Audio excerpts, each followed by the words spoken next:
What's up, everybody? Welcome back to our channel. I'm Grant. And I'm Gabby. And we are the G Team. Okay, so last week we talked about how to give God all the glory, and that was on Psalms 115 as our main passage, as well as a bunch of other scriptures we used to tie into our points.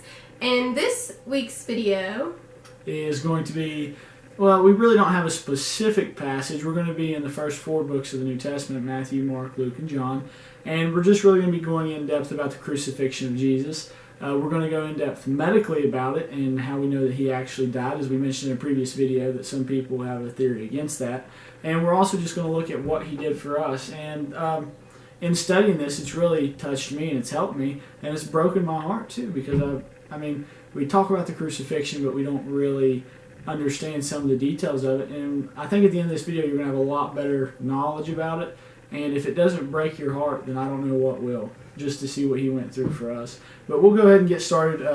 Like I said, we're going to be jumping around a lot. I'll go ahead and read from John 19. We're just going to do verses 16 through 18, just kind of get started.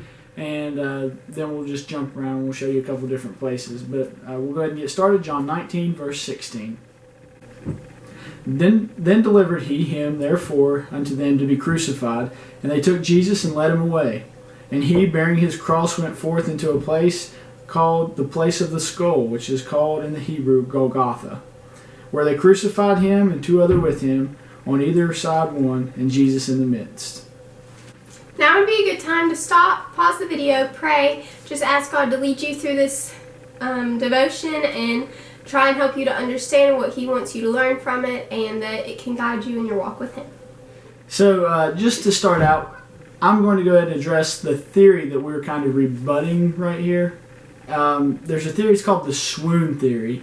And I don't know if you guys know it. You probably don't, because I know that we didn't really know anything about it until we started studying on it. But the swoon theory basically says that Jesus never really died. It says that a couple of things could have happened. One, Jesus just kind of passed out and they thought he was dead. And that's why they went ahead and buried him. And then he woke up later and miraculously came out of the tomb and moved a big old rock, and the Roman guards never saw him. That's the first part of the theory. Second part, they say that possibly Pontius Pilate could have been bribed to take him down off the cross before he was dead. And that one is another kind of, I mean, it's a silly argument. And we're going to prove that neither of them are true. But that's the theory that we're kind of addressing. And now we're going to go ahead and we're going to start talking about the Roman crucifixion, because obviously Jesus was crucified by the Romans. And a Roman crucifixion was, I would argue it was probably the most brutal way to die. And to this day, it probably is the most brutal way to die.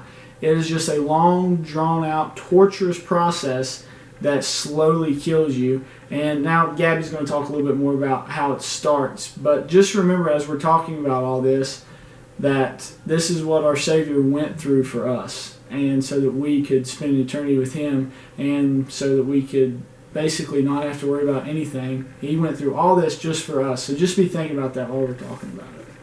So basically all of the crucifixions would begin with flogging, which was basically being whipped with a whip that was made of leather, metal balls, it even had bone fragment in it. And so it was this really harsh whip. Whips in general are awful. However, this was like a different level. There was, I mean, without a doubt, you're going to get hurt by it. And they would brutally beat you with it. I mean, sometimes it would even like go into the bone. It was awful. And so basically by the time that Jesus made it to the cross, he was already like, what's the word I'm looking for? Like shredded. Yeah. It was exactly. I mean, it was like he'd been mauled by that point. Yeah, pretty much. And I know people kind of have a misconception of a whip, because I know you think about whipping like a horse or something, or maybe even like your girlfriend whipping you and telling you what to do. You know how people say that you're whipped or whatever.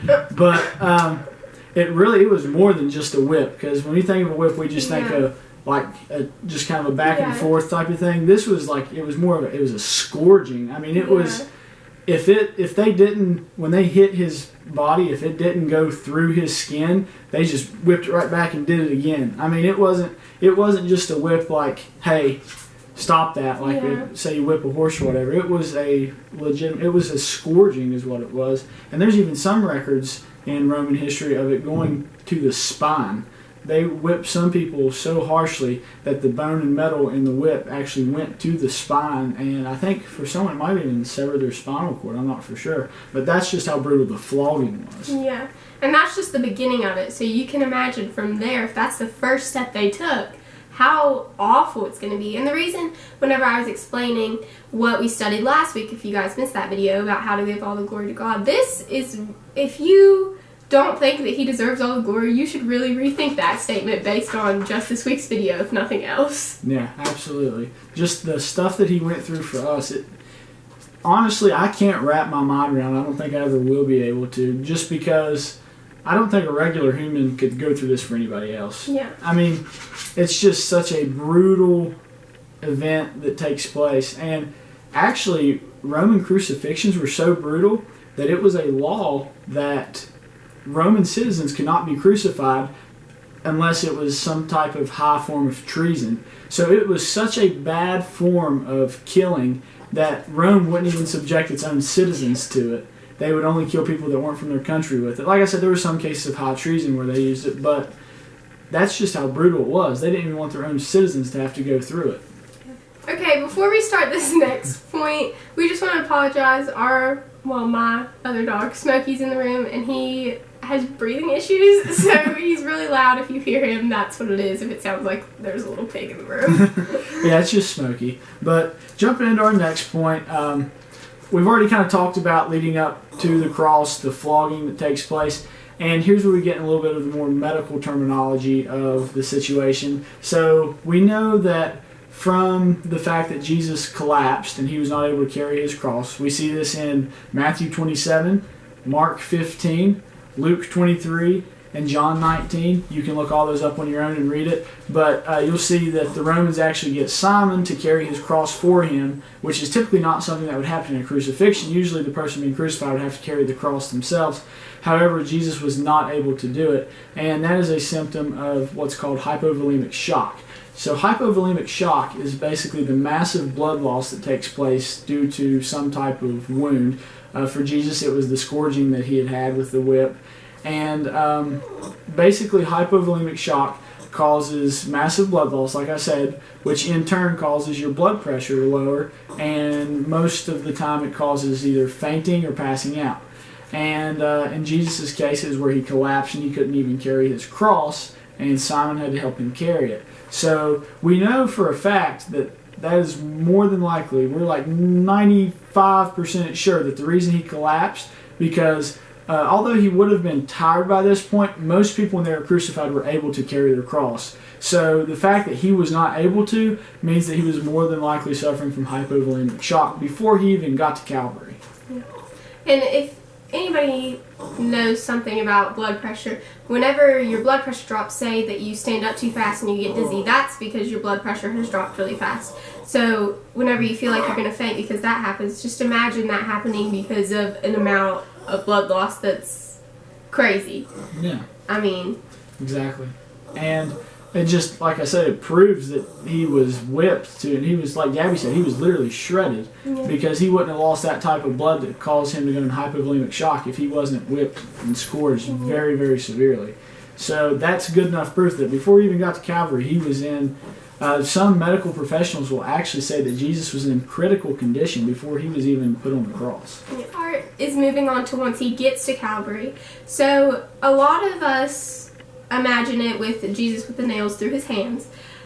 These were 5 to 7 inch long spikes that would be tapered at the end, and they weren't actually put into the center of the hand like most people assume. If that were to happen, it would have just gone right, like, say, in between the fingers, because the bones right there just have cartilage in between them, so there's nothing really holding it back. So what they would do is they'd put it right below the wrist so that the bones would stop it and it would just hold you right there. They would also put them into the feet. And so you have to imagine him hanging there with these nails, huge nails, through his skin, holding him up. And he was already beaten, scourged, mauled. And in this type of shock that made him basically like in a coma type state. And then this being happening too. This is all, I mean, this was before he was even on Calvary, and now he's here, and they're doing this to him now. So you just have to think of all the pain that he must be in. Yeah. I hadn't even thought of it before, but now thinking about the spikes, it's almost as if we can imagine like a railroad spike. Like if you've ever been around railroad tracks and you find the spikes that have come out, the big long ones that have got the round end where they pound them in the tracks, keep them in place. That's basically what it would have been, and it would have been going through his wrist and then right above his ankle. Yeah. I mean, that's brutal. That would be enough to literally almost kill somebody from the pure pain of it. I mean, that would be just terrible. I can't even imagine trying to go through that pain because it would be almost as if somebody, it's like when you hit your funny bone on something and how it kind of hurts. You're like, oh, that hurt. It would be that sensation, but continually in his hands and in his feet. I mean, that is not something that anybody wants to go through. When somebody hits their funny bone, they're miserable for a couple of minutes because it hurts so bad. He was going through this continuously. And the funny bone, as soon as you hit it, it hurts. And then from there on, it gets like a little bit better and better and better and better. For him, it was just continually the worst possible pain possible. See, whenever they drove those nails through his wrists and his ankles, it's hitting the largest nerve right there in your wrist. So that's going to make it, I mean, you hit a nerve ending and that's... Yeah. That's painful. Yeah. So now we're moving on to, they've nailed him to the cross and they've put the cross upright, and he is now officially hanging on the cross. That's where we're at right now. As Jesus is hanging on the cross, his shoulders become dislocated because of the angle of it, and it pulls the shoulders back, and his hands are above him. And in the position that he's in, and it's kind of hard to demonstrate on camera, so I'm not going to try to do it, but you can imagine the position he's in with his arms back here. And you can try it yourself.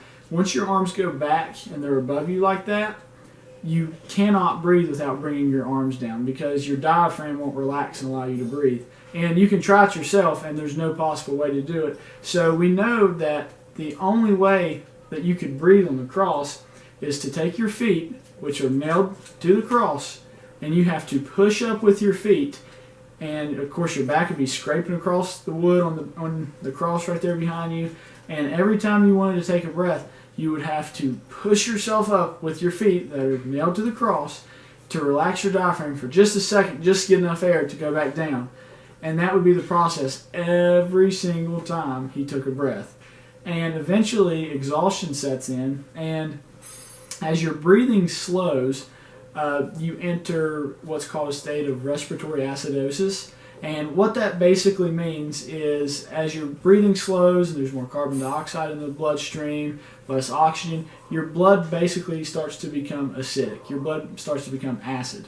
And this is the condition that Jesus would probably go into very quickly because, as we already talked about, he's already suffering from hypovolemic shock. So as he's up on the cross, he's probably just several breaths in, he's already becoming exhausted. And like I said, every time he wants to take a breath, he has to push up with his nailed feet just to get a gulp of air, and then he drops back down.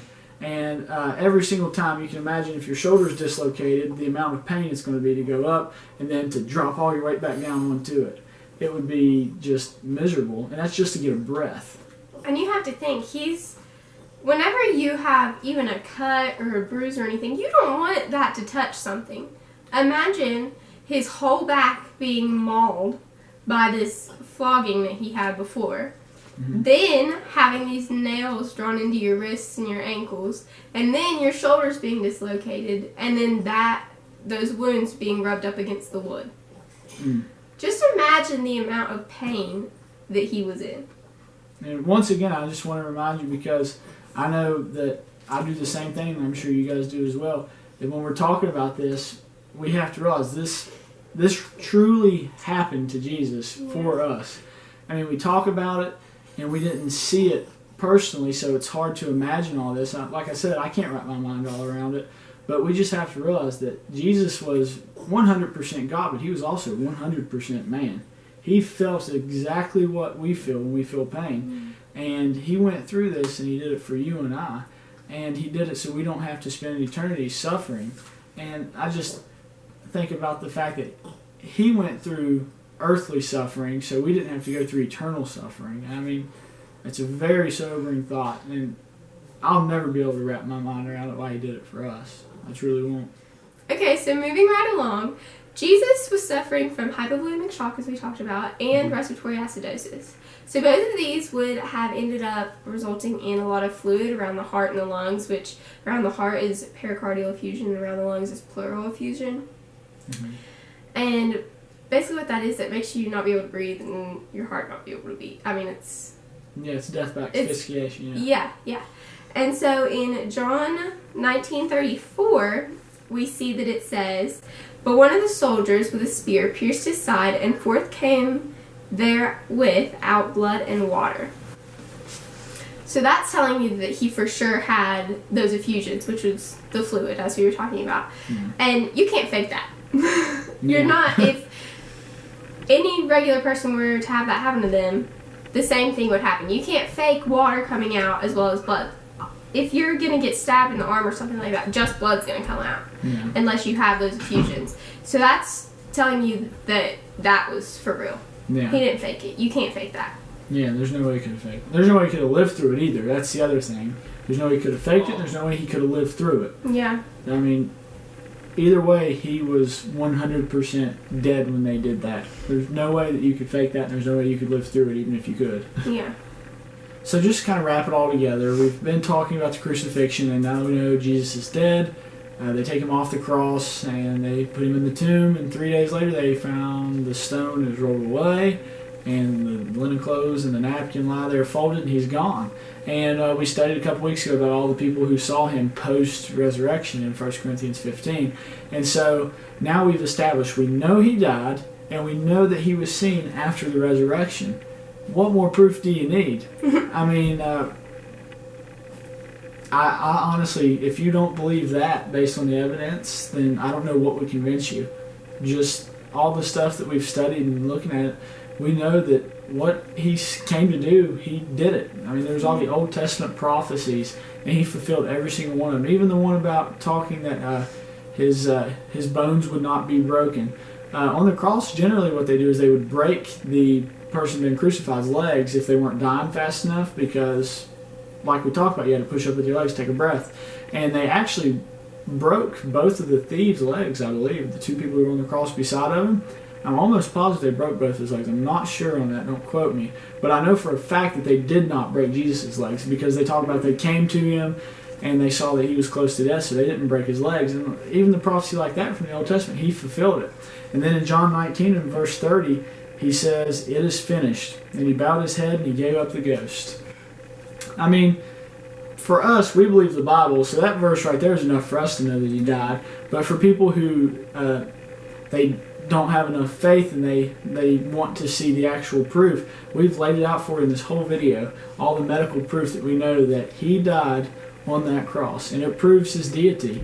There was many people who were crucified, but he was the only person to ever be crucified who raised from the dead 3 days later. And it's just incredible. And the other thought that I have, just knowing that he was raised from the dead too, is knowing that he had to have, we see that he was healed because they talk about the holes in his hand, which when they talk about the hand, they meant the wrist as well in Hebrew times. But if they would have saw Jesus and say he had faked it or whatever, he would have been beat up. I mean, he would have been bruised, he'd been battered, he would have probably not even been able to walk. He would have been beat up. And we see he was just walking around like everything was normal. And it just proves his deity, because he really did rise from the dead.